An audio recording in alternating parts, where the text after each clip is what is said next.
Bien, bonjour à toutes et à tous. Je vous souhaite la bienvenue ici en cette salle Félix Éboué. Je salue à la fois les personnes qui sont présentes aujourd'hui et celles qui nous suivent également en distanciel via la visio. Nous sommes très heureux aujourd'hui d'accueillir Madame Fanny Duverger, qui est docteur en droit public de l'Université de Paris-Panthéon-Sorbonne, mais également de l'Université de Montréal, et qui notamment est la dernière lauréate du prix de thèse de l'Âge d'Homme, qui est l'association des juristes en droit des Outre-mer.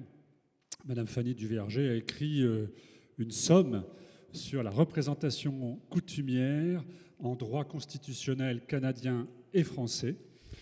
Elle dira bien mieux que moi l'objet de sa thèse, mais en fait, sa thèse tourne autour notamment de la prise en compte dans notre droit positif, à la fois au Canada et en France, de la réalité coutumière des peuples premiers, peuples autochtones. Évidemment, en France, nous sommes concernés, en particulier en Guyane, mais également en Nouvelle-Calédonie. Et sa thèse examine la manière dont se confronte la représentation coutumière avec le droit, j'allais dire presque le droit occidental, ou la manière dont on se représente le droit occidental et dont on se représente l'expression de la volonté générale au travers de nos institutions. Je ne vais pas être plus long parce que je ne veux pas non plus empiéter sur sa prise de parole et je vais sans plus tarder lui passer la parole en la remerciant à nouveau d'intervenir à l'occasion de nos palabres. À vous la parole, merci.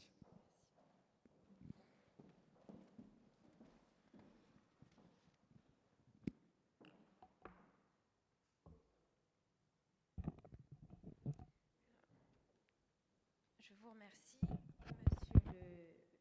Monsieur le Directeur Général. Alors, Mesdames et Messieurs, je me présente très rapidement.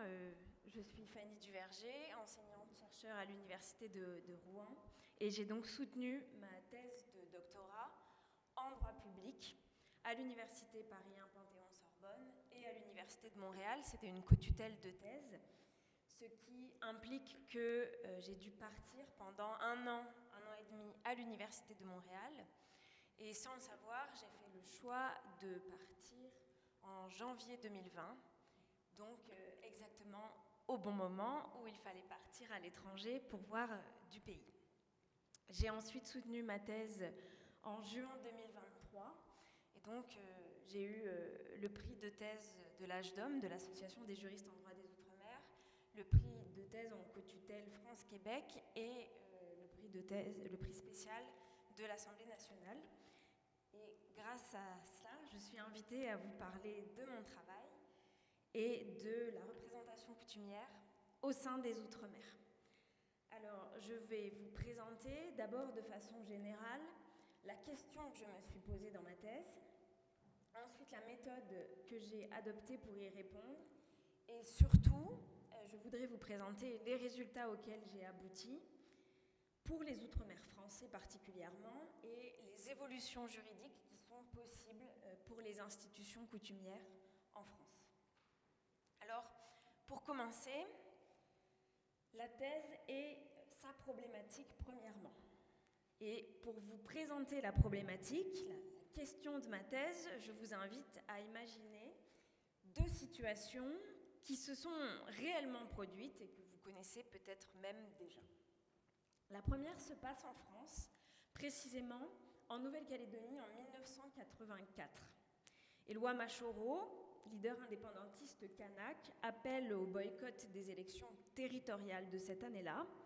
Mais plus que ça, il prend sa hache, il se rend à la mairie où ont lieu les élections, il brandit sa hache au-dessus de sa tête et il brise l'urne électorale en deux. Et une photo assez célèbre sera prise pile à ce moment-là. Alors, avec ce geste symbolique, Éloi Machoro refuse le scrutin qu'il qualifie de symbole de la tutelle française Et pourquoi ? Parce que les Kanaks sont minoritaires au sein du corps électoral. Ils ont été noyés par l'installation massive de Français venant du continent. Et après 1984, plusieurs élections seront encore collectivement rejetées avec l'idée selon laquelle les intérêts autochtones qui sont minoritaires ne peuvent pas s'exprimer dans un système électoral majoritaire. Et ces revendications réapparaissent aujourd'hui dans l'actualité récente. La seconde situation, maintenant, il faut se rendre au Canada en 2019. Les membres de la nation autochtone Wet'suwet'en bloquent la circulation pour protester contre la construction d'un gazoduc qui doit passer sur leurs terres. Et le projet de gazoduc est approuvé par les membres élus du Conseil de bande, qui est une institution qui a été créée par l'État pour les autochtones durant la colonisation. En revanche, le projet est refusé par les chefs traditionnels, qui sont les représentants issus du système coutumier. Et ces chefs traditionnels expriment leur désaccord, ils manifestent, ils s'assoient sur les voies ferrées, ils bloquent les ports et les autoroutes, et les revendications s'étendent entre 2019 et 2020. Pendant 1 an, on comptera une centaine de barrages à travers tout le Canada. Et avec ces 2 exemples, français et canadiens, on se rend compte qu'il existe 2 systèmes de représentation politique qui s'affrontent ou qui s'opposent, avec d'un côté les institutions représentatives élues, instituées par l'État, ce sont les parlementaires élus en France ou les chefs de bande autochtones élus au Canada, et de l'autre, ce sont les institutions représentatives qui reposent sur les coutumes autochtones. Ce sont les chefs coutumiers kanaks, les chefs traditionnels au Canada, et on parle aussi de chefs héréditaires. Il y a donc bien 2 systèmes de représentation, 2 conceptions de la représentation différentes. Une conception étatique et une conception coutumière. Donc l'objet de ma thèse porte sur cette représentation coutumière, et la problématique de ma thèse interroge la manière dont l'État prend en compte l'existence de cette représentation coutumière. Autrement dit, comment l'État prend-il en compte l'existence de modes de production d'une volonté autochtone particulière au sein de l'ordre juridique? Volonté qui, en l'espèce, n'est produite ni par le Parlement, ni par les urnes. Alors, est-ce que l'État la tolère? Est-ce qu'il la reconnaît? Est-ce qu'il l'intègre? Est-ce qu'il l'assimile? Est-ce qu'il la modifie? Et même inversement, est-ce que la représentation étatique pourrait être enrichie par la conception coutumière? Avec ces questions, en filigrane, j'ai aussi voulu interroger l'universalité de la démocratie. J'avais plusieurs questions en tête. Est-ce que vraiment tous les hommes, partout, en tout temps, ont la même manière de s'assembler, de discuter, d'être représentés politiquement? Est-ce que tout le monde élit ses représentants? Et c'est en raison de ces questions que j'en suis arrivée à m'intéresser au système de représentation politique des peuples autochtones. Et pour y répondre, il me fallait une méthode bien particulière qui démontre toutes les précautions et toutes les spécificités qu'il faut intégrer pour étudier notamment les Outre-mer. Ce qui m'amène à vous présenter en deuxième lieu ma méthode. J'ai utilisé la méthode comparative, disons une double comparaison. D'une part, la comparaison à travers le temps, l'histoire, et la comparaison à travers l'espace entre la France et le Canada. Pour l'histoire, j'ai identifié 3 périodes. D'abord, durant la période précoloniale, lorsque les colons ont collaboré avec les représentants autochtones coutumiers. C'est le chapitre 1 de l'ouvrage. Ensuite, durant la période de colonisation, lorsque les représentants autochtones constituent le socle, ou plutôt le moyen d'appliquer le droit colonial, soit par la soumission, soit parfois par la négociation. C'est le chapitre 2 de l'ouvrage. Et enfin, après la colonisation, disons de 1946 jusqu'à maintenant, à travers le processus de décolonisation, qui conduit à l'autonomisation des systèmes de représentation autochtone. Ce sont les chapitres 3 et 4, sachant que les chapitres 5 et 6 sont consacrés au droit actuel, principalement l'accord de Nouméa et la loi organique de 1999, le statut de 1961 et la loi de 2017 pour la Guyane. Et les chapitres 7 et 8 sont consacrés aux propos pour l'avenir, aux solutions. Donc, une comparaison à travers le temps et à travers l'espace, en m'intéressant à deux États, la France et le Canada, qui prennent en compte la représentation coutumière. Et il y a de nombreux défis à travailler de manière comparée sur les peuples autochtones. Pour ne vous en citer rapidement que 3, le premier défi concerne les termes scientifiques à utiliser. Parce que pour désigner des réalités semblables, des termes différents vont être utilisés en France et au Canada, en anglais et en français, et encore dans les langues autochtones. Par exemple, en anglais, on parle d'aborigène ou d'indigène, alors que c'est un terme qui est connoté péjorativement en français. En Guyane, on va employer le terme d'amérindien, alors que c'est un terme très péjoratif au Canada.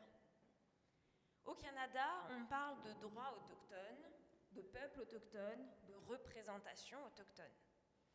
Alors qu'en France, la catégorie juridique d'autochtone n'existe pas. On préfère plutôt parler approximativement de population d'outre-mer ou, pour la Guyane, de communautés d'habitants tirant traditionnellement leurs moyens de subsistance de la forêt. On parle aussi de coutumes, de droit coutumier ou de statut coutumier, alors que ces termes de coutumier sont péjoratifs au Canada. Donc, à la lecture du titre de ma thèse, j'ai fait un choix français. Et ces différents termes peuvent même conduire à des paradoxes juridiques. Je vous en cite un. Le Canada, par exemple, utilise les termes de peuple autochtone, mais ne leur reconnaît qu'un droit à l'autodétermination interne, c'est-à-dire une autonomie en tant que groupe au sein du Canada. À l'inverse, en France, la France refuse par la jurisprudence du Conseil constitutionnel de 1991 la notion de peuple corse, et donc la notion de peuple français ne peut s'appliquer qu'au peuple français. La notion de peuple ne peut s'appliquer qu'au peuple français. Et pourtant, dans le préambule de l'accord de Nouméa, on parle de peuple kanak, tout en reconnaissant un droit à l'autodétermination externe, un droit à l'autodétermination, au peuple calédonien. Donc on voit une ambivalence des termes entre le mot peuple et l'autodétermination qui est censée y correspondre, ce qui m'a conduit dans ma thèse à ne pas utiliser le mot peuple du tout. Surtout, j'ai essayé dans chaque chapitre de contextualiser l'usage des mots en précisant bien pourquoi je les utilisais à ce moment-là, à cette période de l'histoire et dans ce contexte-là. Le deuxième défi à travailler sur les peuples autochtones tient au fait que la représentation coutumière appartient à une tradition juridique qui est différente et qui est indépendante de l'État et de sa reconnaissance. C'est-à-dire, d'abord, d'un point de vue autochtone, la validité des institutions autochtones ne dépend pas de l'État, puisqu'elles trouvent leur source, leur légitimité et leur reconnaissance dans des institutions juridiques qui sont extra-étatiques, qui sont coutumières. Ensuite, ces institutions coutumières s'inscrivent dans des traditions juridiques différentes, des traditions autochtones, où par exemple la morale et le droit sont souvent mélangés. Et les sources du droit sont plus larges que la coutume même, puisque le droit autochtone inclut les lois de la nature, les discours cérémoniels, les rites, les délibérations consensuelles et évidemment les coutumes orales. Et enfin, le troisième défi dont je voulais vous parler, c'est celui de la traduction, puisque certains termes n'ont pas d'équivalence, comme la liberté, la souveraineté ou l'individualité. Ce sont des termes qui n'existent pas nécessairement à l'origine dans les langues autochtones. Alors, quelles ont été les conséquences de ces défis pour la recherche, pour ma recherche ?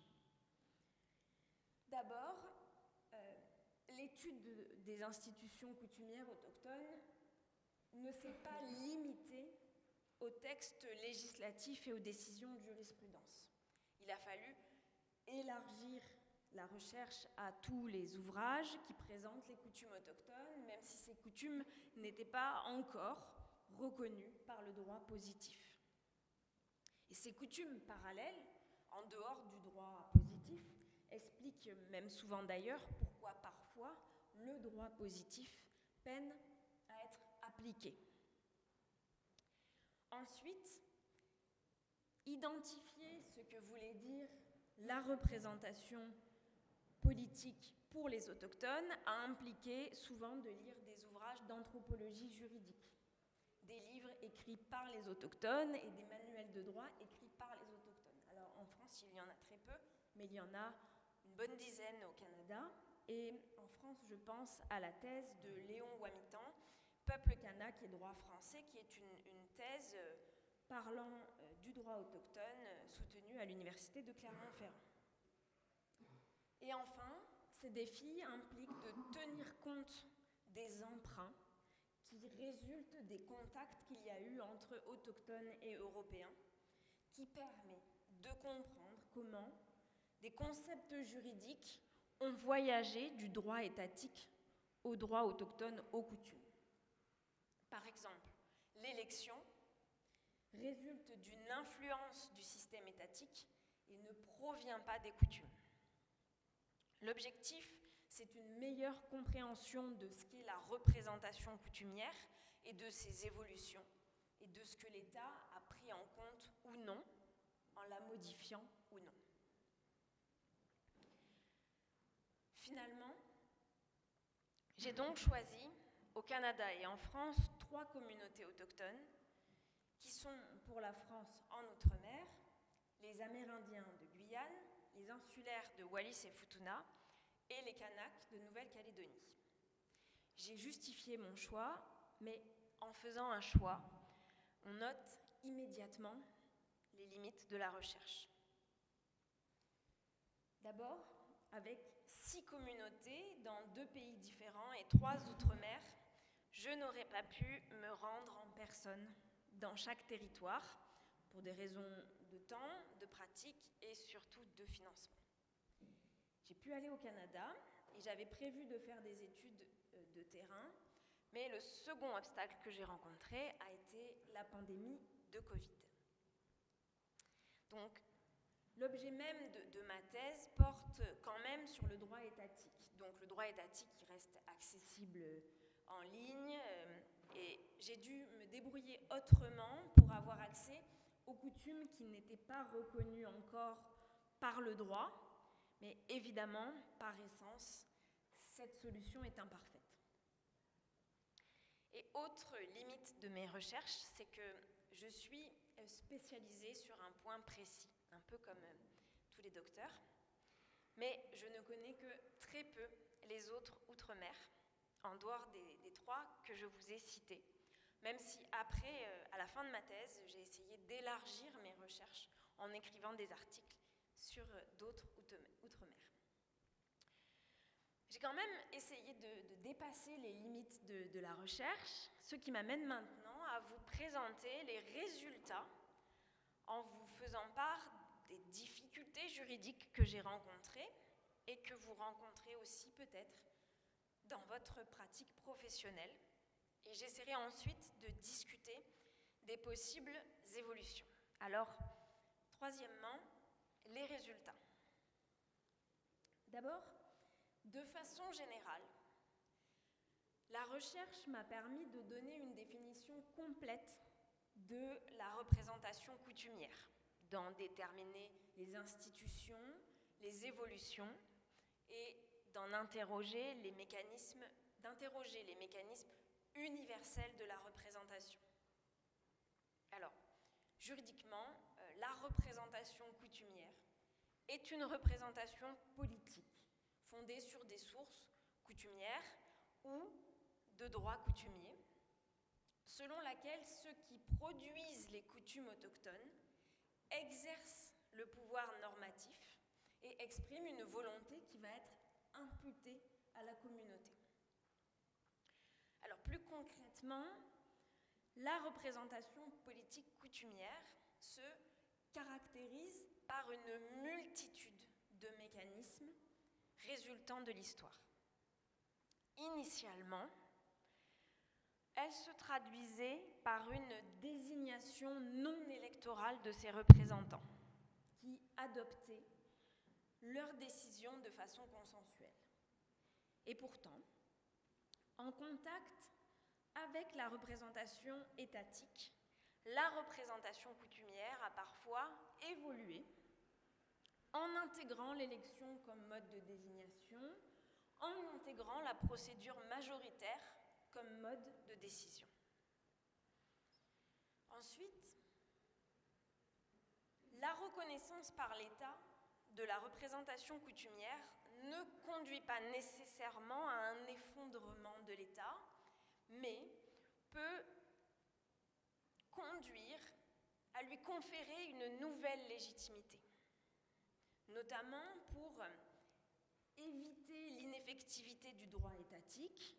La représentation coutumière a été reconnue par des accords gouvernementaux, comme l'accord de Nouméa, par des lois, comme le statut de 1961 de Wallis et Futuna, ou par la garantie constitutionnelle d'un statut civil personnel qui est prévu à l'article 75 de la Constitution.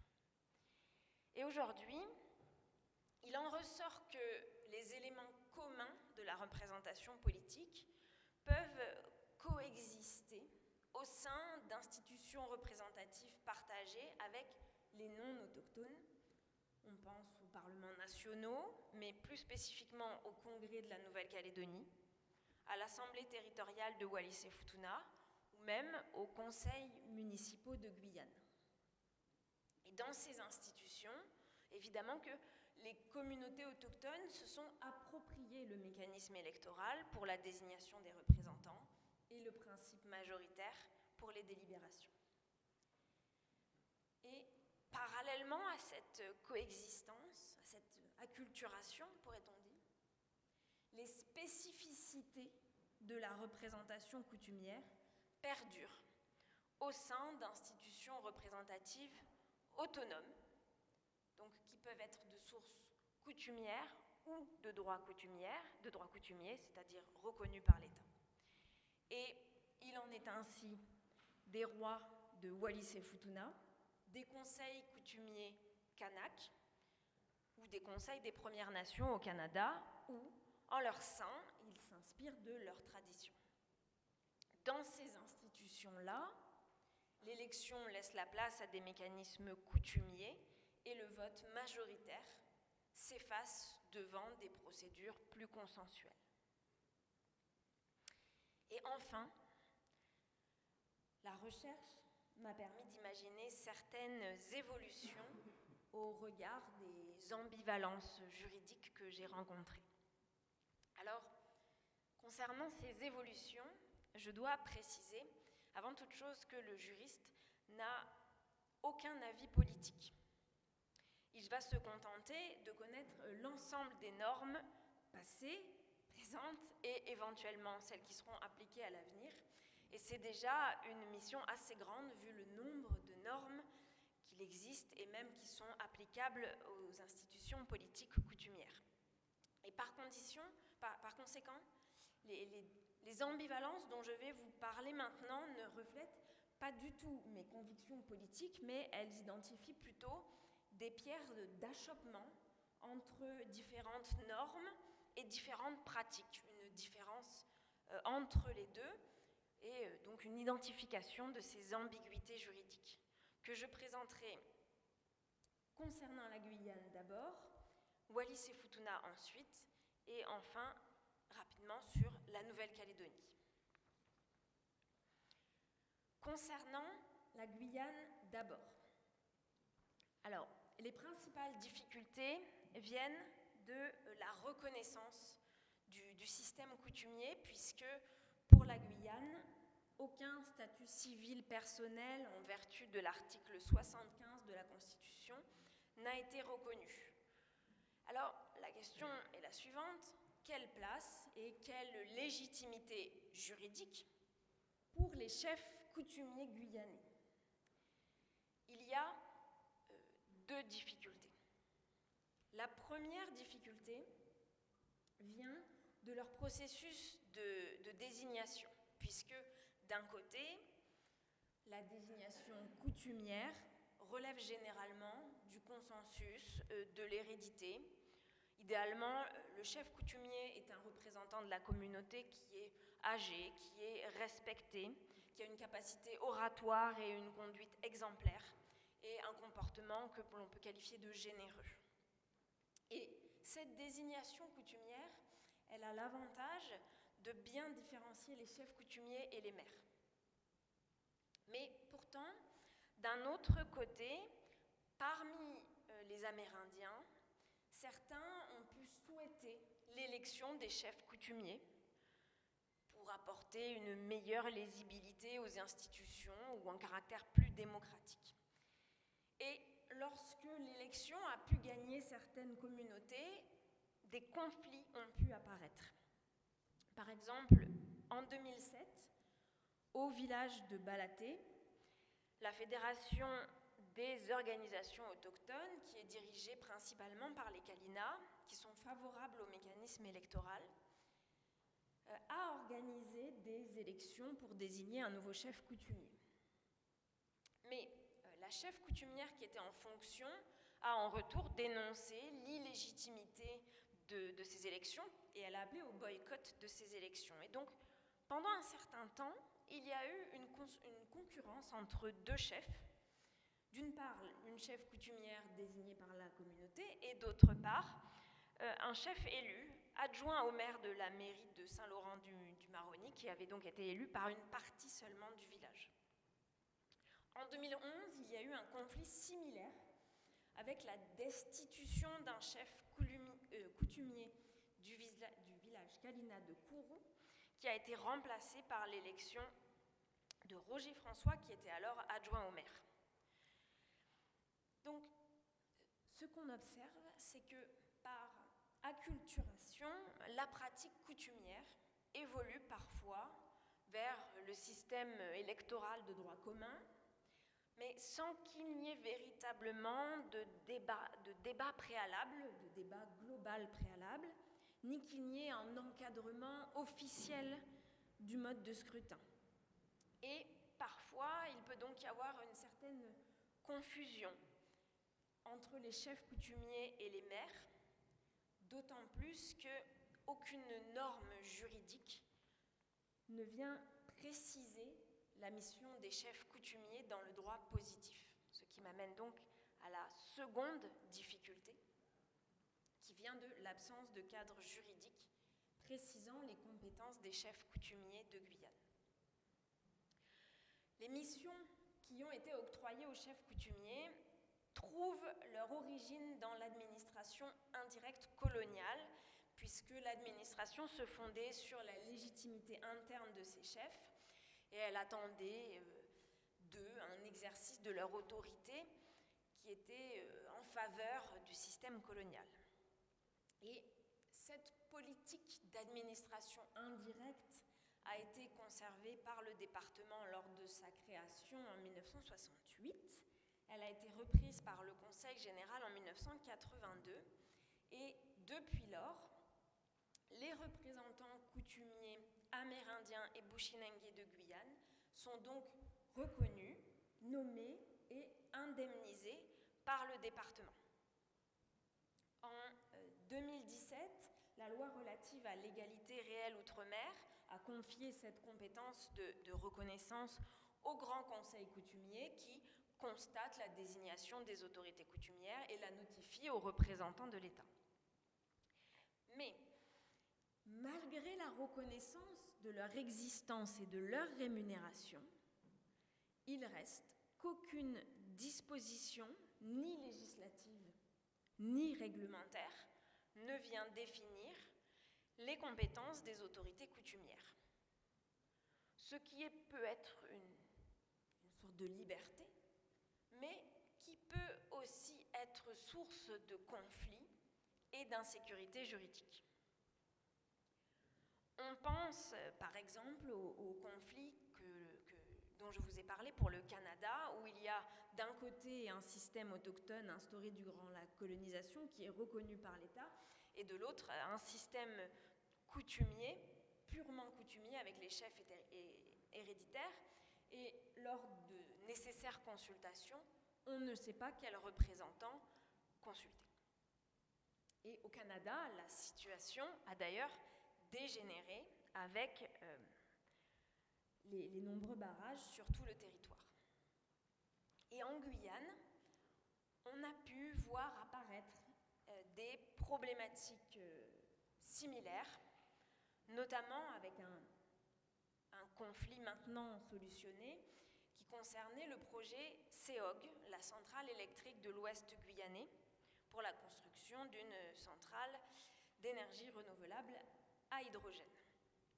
Et si l'on se réfère au droit positif, alors dans ce cas-là, c'est le droit international qui peut nous renseigner.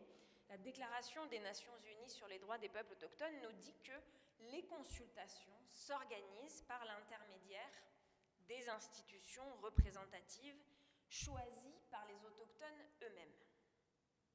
Mais la mise en œuvre de cette obligation de consulter reste floue, que ce soit pour en déterminer concrètement les bénéficiaires, l'étendue, voire même les sanctions en cas de non-respect. D'autant que le statut des chefs coutumiers n'est pas explicite en droit français. Donc, cette illisibilité du processus de consultation a pu entraîner certains conflits. Les travaux ont été empêchés avant de reprendre, ce qui nous interroge donc sur la meilleure manière de procéder à ces consultations. Alors, au Canada, ils ont proposé une piste de solution qui serait l'adoption de protocoles de consultation. Ce sont des protocoles qui peuvent être négociés avec les autorités étatiques, les promoteurs et les communautés autochtones. Donc ce sont des contrats qui peuvent entourer le déroulé des négociations, mais au Canada, ils peuvent aussi être affirmés unilatéralement, parfois par les autochtones eux-mêmes, qui vont donc préciser en amont la procédure selon laquelle ils veulent être consultés, les délais, et surtout, ils précisent les représentants impliqués dans le processus de consultation. Et un an après ma thèse, la situation trouvée a été celle-ci, puisque les relations en Guyane sur ce projet se sont apaisées grâce à la signature d'un protocole d'accord en 2024. Pour Wallis et Futuna, ensuite. Alors, le droit des îles de Wallis et Futuna est l'un des plus originaux de la République, car la loi du 29 juillet 1961 organise la coexistence du système étatique républicain avec le système monarchique coutumier. Et pourtant, on observe, malgré les spécificités de ce statut, une certaine différence entre le statut et le droit tel qu'il est réellement appliqué. Alors, que dit le statut ?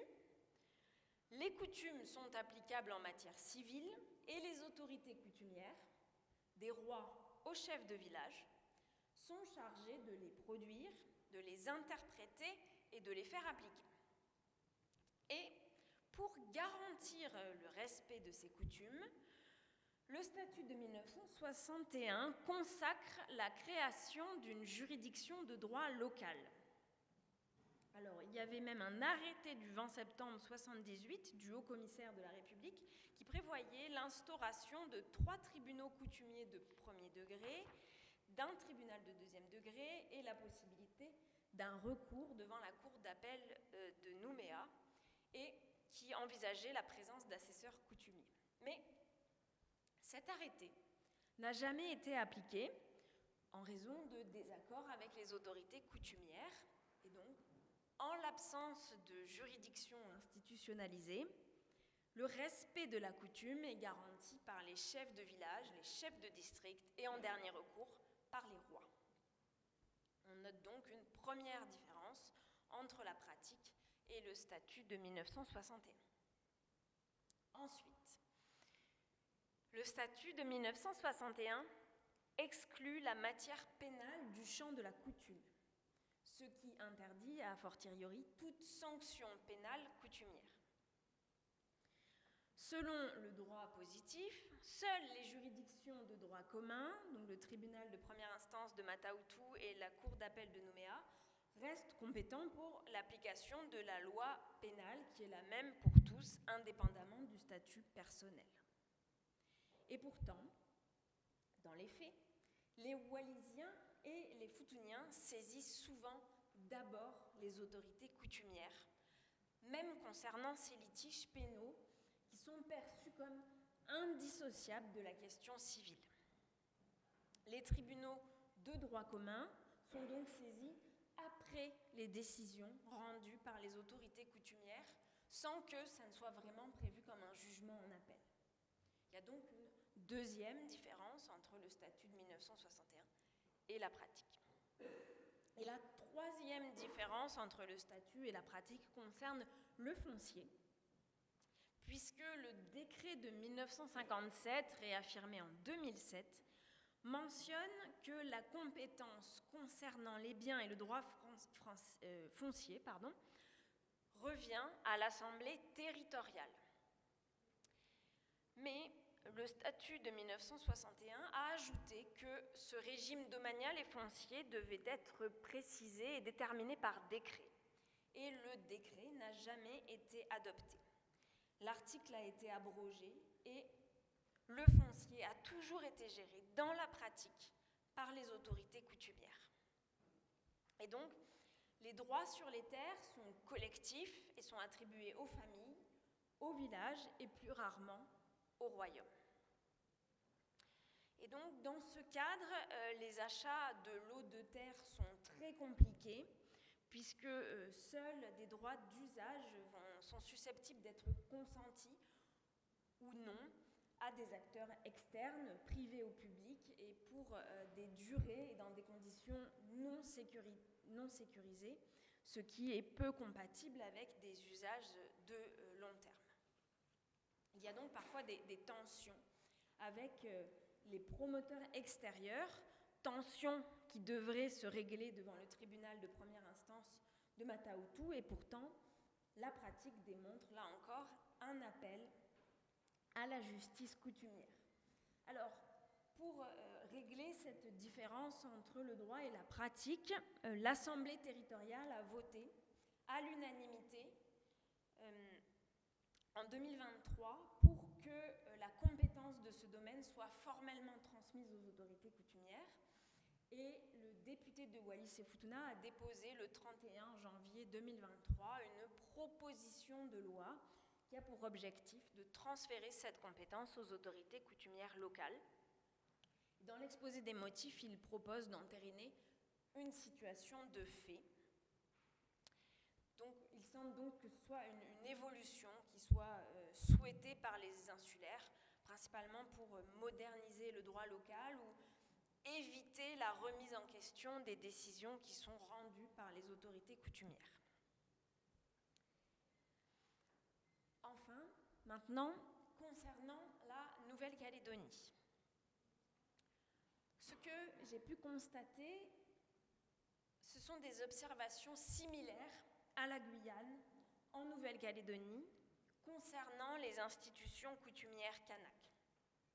Puisque en 2022, sur le modèle de Fidji et du Vanuatu, l'existence du Conseil national des grands chefs a été officialisée lors du congrès du pays kanak, qui est une institution qui regroupe les sénateurs coutumiers, les conseils coutumiers, les grands chefs de district, les chefs et les présidents des conseils des chefs de clan ou des conseils des anciens. Et ce Conseil national des grands chefs, qui est nommé en kanak, je dois mal le prononcer, mais Inat-Ne Kanaki, est présenté comme une institution qui est parallèle à la République, autrement dit qui n'est pas reconnue par la loi organique de 1999. Elle n'est pas une institution de droit coutumier, elle est une institution purement coutumière, purement autochtone. Et son existence peut faire craindre une certaine concurrence avec le Sénat coutumier, qui, selon la loi organique de 1999, reste, en droit positif, l'interlocuteur principal dans le domaine coutumier. Alors, sur quoi sont fondées les craintes ? En 2023, par l'intermédiaire de son président, le Conseil national des grands chefs soutient que c'est lui qui détient le pouvoir décisionnel, au motif qu'il est plus représentatif, parce qu'il implique, lui, 62 chefferies qui composent le pays, et il estime devoir remplacer le Sénat coutumier et intégrer les discussions avec l'État concernant l'avenir institutionnel.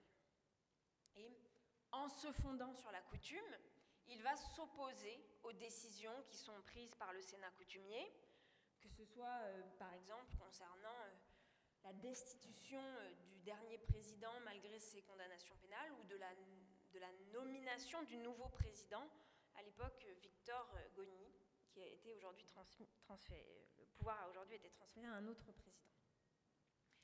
Alors, sans dire laquelle de ces institutions est légitime, je n'en ai aucune idée, il en ressort une certaine difficulté à dialoguer en raison d'un défaut d'intelligibilité. Défaut d'intelligibilité qui est d'autant plus problématique que les négociations et les discussions concernant l'avenir institutionnel de la Nouvelle-Calédonie nécessitent d'identifier clairement les représentants coutumiers compétents. Au-delà de ces ambiguïtés juridiques, il faut rappeler que pendant plus de 30 ans, les accords de Matignon-Oudinot et de Nouméa ont permis d'installer la paix dans les rapports sociaux. Et plusieurs éléments juridiques expliquent cette réussite. L'absence d'un référendum couperé, mais l'existence de 3 référendums successifs. La provincialisation qui donne toute sa place aux formations politiques indépendantistes et loyalistes et qui semble aboutir de fait à un certain fédéralisme interne.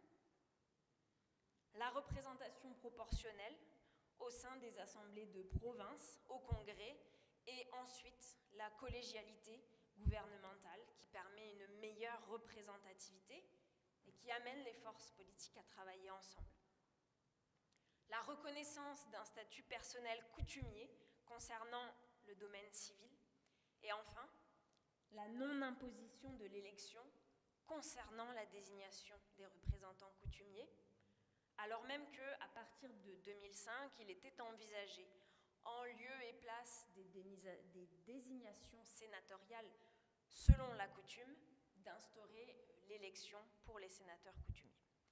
Et ce sont là, selon moi, des éléments de réussite. Finalement, sans interférer avec les objectifs et les missions qui sont menées en ce moment, je conclurai simplement en disant qu'il n'y a pas de réponse clé en main pour l'avenir institutionnel, car pour les Outre-mer, en général, comme pour la Nouvelle-Calédonie, ce qui compte sera peut-être plus le chemin que la destination. Je vous remercie.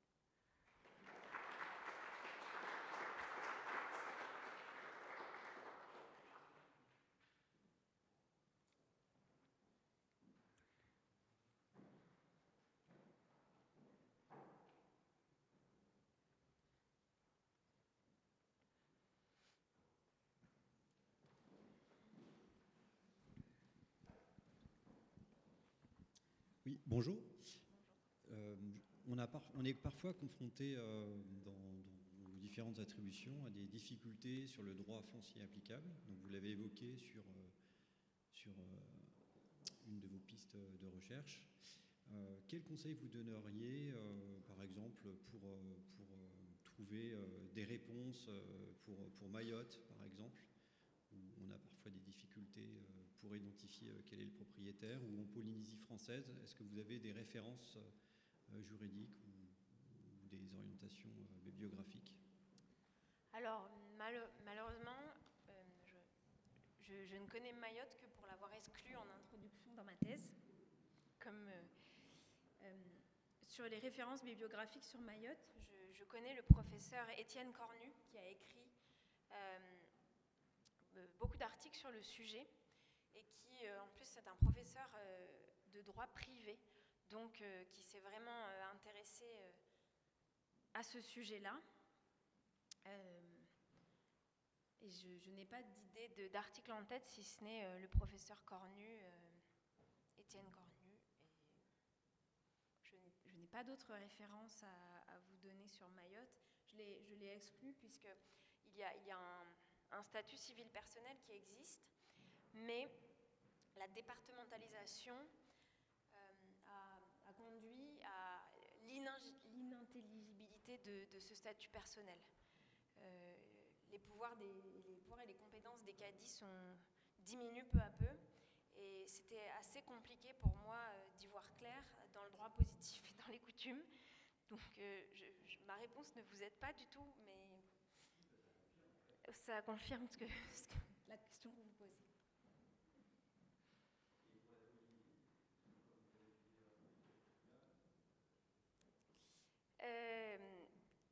Malheureusement, je vais vous faire une réponse qui est assez similaire, puisque la Polynésie, je l'ai exclue en début de ma thèse, et ce sont les limites de toutes ces études doctorales, c'est qu'on est très spécialisé sur un point, la représentation coutumière, mais même sur les questions de propriété. Et sur d'autres territoires, malheureusement, je ne les ai pas étudiés, et je préfère ne rien dire plutôt que de dire une erreur. Je réfléchis. Je n'ai pas de manuel non plus sur le sujet. Je suis désolée.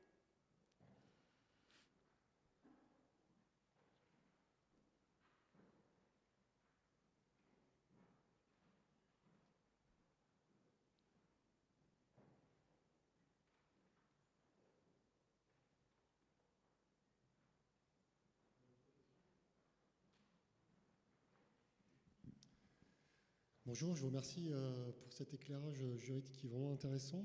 Au service militaire adapté, on est sur 7 territoires d'outre-mer, et donc on est confronté directement par les milliers de jeunes qui nous rejoignent à leurs coutumes, à leurs traditions, à leur aussi vision assez différente parfois du cadre.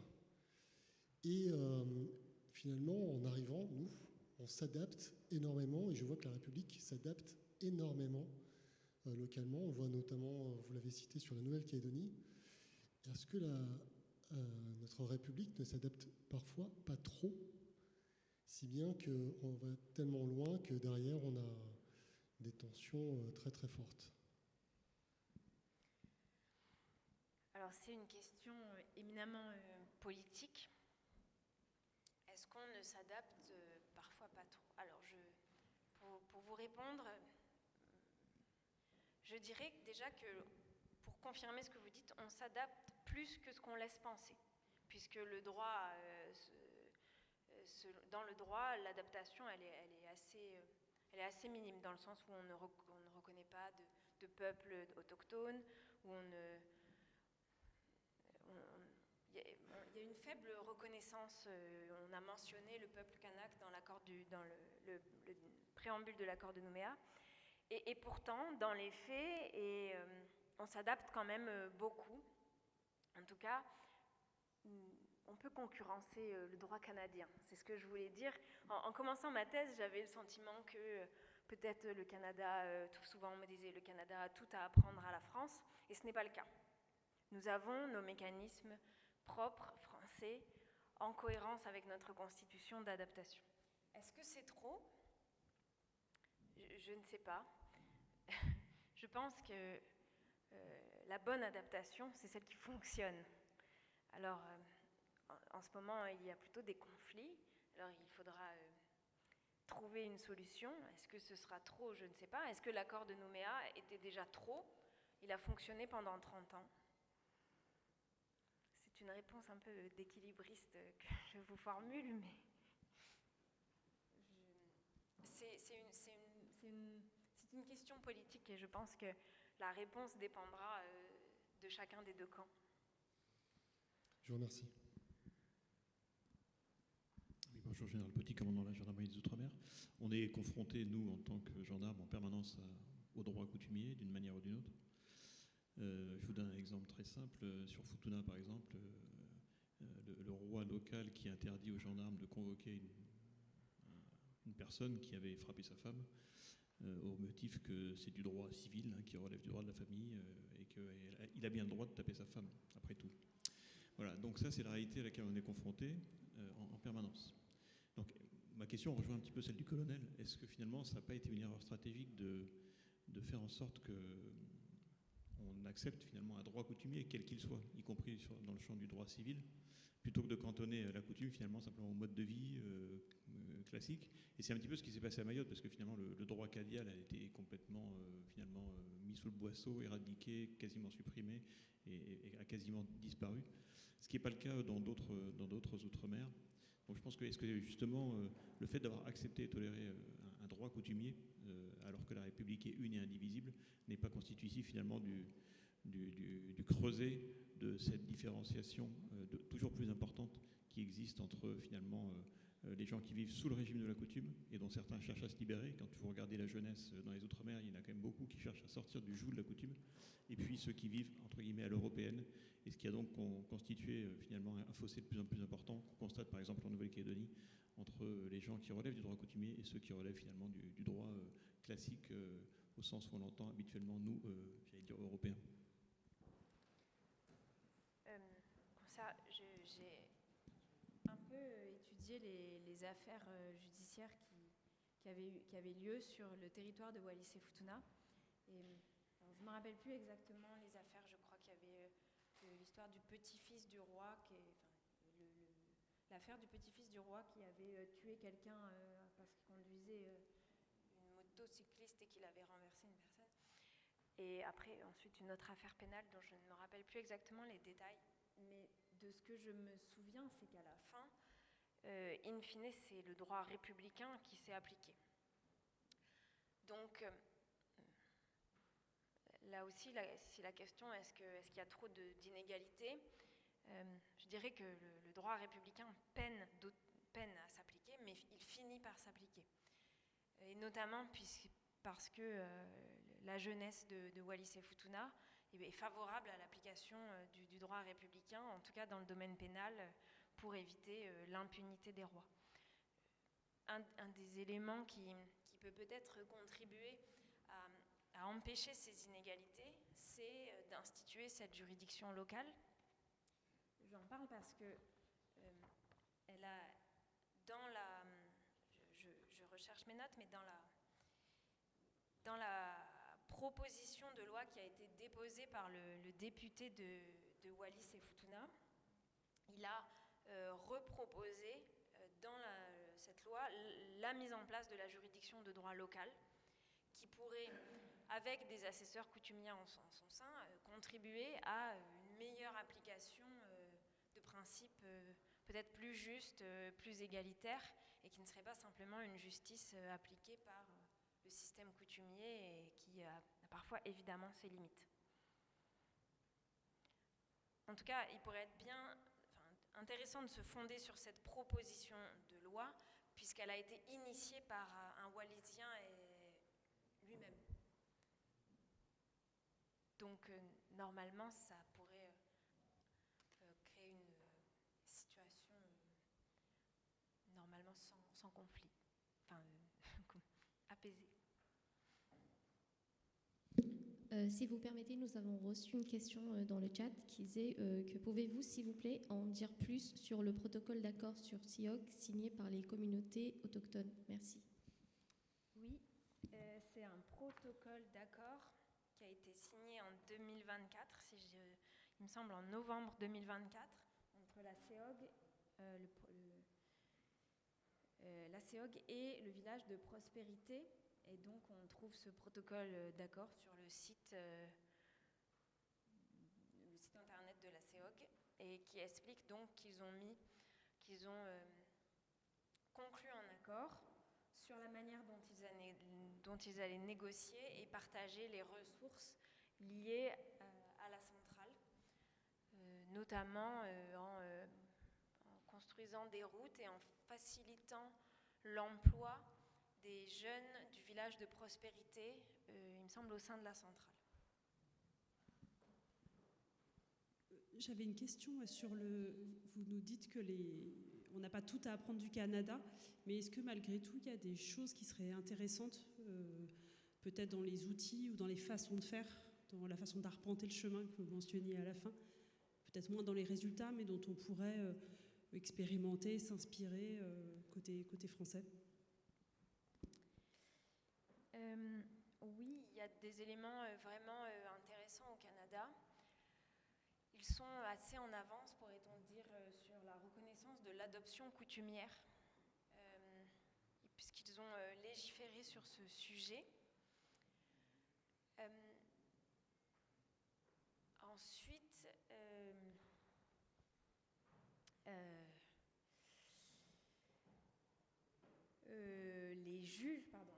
les juges du Canada ont des formations beaucoup plus régulières aux coutumes autochtones, et souvent il y a une reconnaissance du droit autochtone qui est conditionnée à la mise par écrit de ce droit autochtone. Alors ça peut être une limite, puisqu'on a le sentiment que l'écrit vient figer la coutume, mais il y a des solutions pour éviter que les coutumes soient figées, notamment des clauses d'effectivité coutumière, en disant que si la coutume évolue, c'est la coutume qui c'est la coutume qui vaut, qui prévaut sur la loi ou la loi autochtone. Donc il y a vraiment une meilleure reconnaissance écrite des normes autochtones produites par des autochtones et purement coutumières, mais par conséquent reconnues par l'État canadien, donc de droit coutumier, même s'il n'emploie pas du tout ce terme.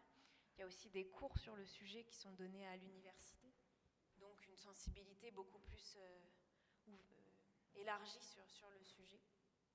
Et évidemment, on en parle beaucoup plus au Canada, après, malheureusement, avec les problématiques qui ont irrigué le territoire canadien, et notamment avec la découverte des pensionnats autochtones. Il y a eu énormément de commissions vérité et réconciliation qui ont été menées, 3 ou 4, et qui ont pu amener à des excuses et des réparations.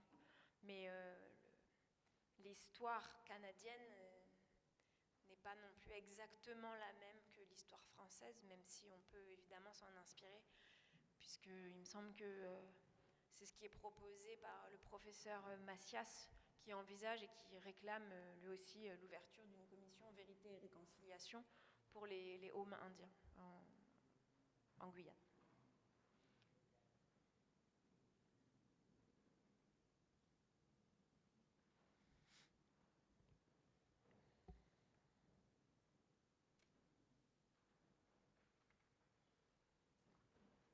Il me reste à vous remercier à nouveau. Je crois qu'on peut encore applaudir.